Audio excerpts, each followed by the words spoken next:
This week on Tucker Carlson, he interviewed a pollster named Mark Halperin, and Halperin said that if Trump wins, that the left will have a mental health breakdown.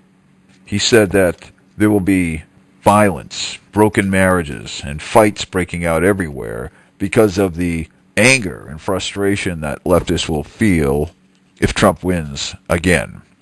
So he's basically saying, and I agree, from all the evidence I've seen, I don't think the left is capable of handling a second Trump presidency. You saw how they acted the first time around.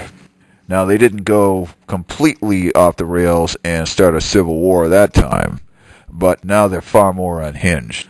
And we're seeing all the signs that point to an extreme reaction from the left if Trump wins. And I think it's becoming more likely all the time that he will win.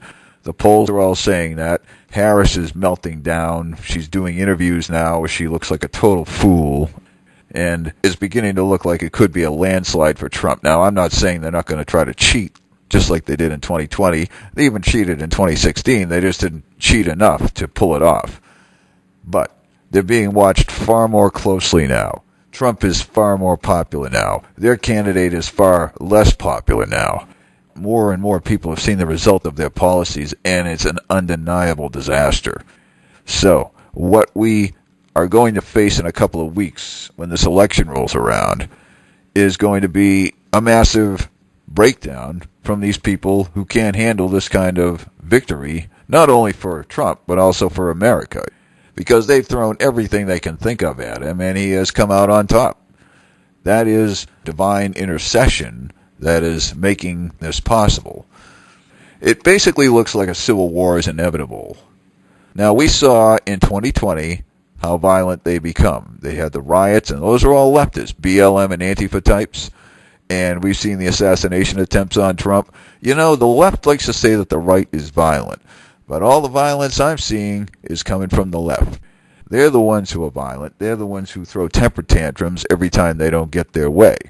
They might be so nuts. They might not only commit acts of violence, but they might commit a mass suicide like they did in Jonestown. That's how crazy these people are. And anybody who could support these people after what we've seen for the last 4 years would have to be either in complete denial of reality or just too stupid to know any better.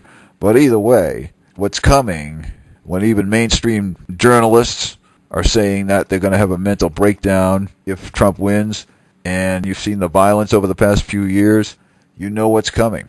So be prepared for that. Just how far they go remains to be seen. What are they fighting? Prosperity? Peace? A strong nation? A sane world? Does that bother them so much that they go ape when something good is happening? You know, when Jesus was physically here, the leaders, the religious leaders, and even the political leaders were always plotting against him, were always accusing him. When he went into the temple on the Sabbath and would heal people, they'd accuse him of breaking the Sabbath. And then he'd say, well, which one of you wouldn't pull one of their sheep or goats out of a pit on the Sabbath? And they were all put to shame. They were always looking for ways to bring him down and destroy him. That is the nature of evil, and evil is the nature of the left that we're seeing around us today. They're always looking for ways to destroy Trump because he's trying to save America, because he's not a sellout like so many of these Democrats and rhino Republicans. He's actually trying to do some good for the people. And they've got enough people on the left, you can say they're idiots, but they're also highly educated idiots. They've been thoroughly brainwashed into believing something that isn't true. They see up as down and black as white. As it was 2,000 years ago when Jesus was physically here, the demon-possessed people, they have formed a political ideology, leftists, are trying to destroy good people like Trump and his supporters. They jail them, they try to kill them, and then they accuse the good people of trying to do exactly what they're doing. And it's been a long time in coming, but there is going to finally have to be a conflict between the two sides, and the left is going to lose. It's necessary, and it ultimately will be a blessing, not only for America, but for the world.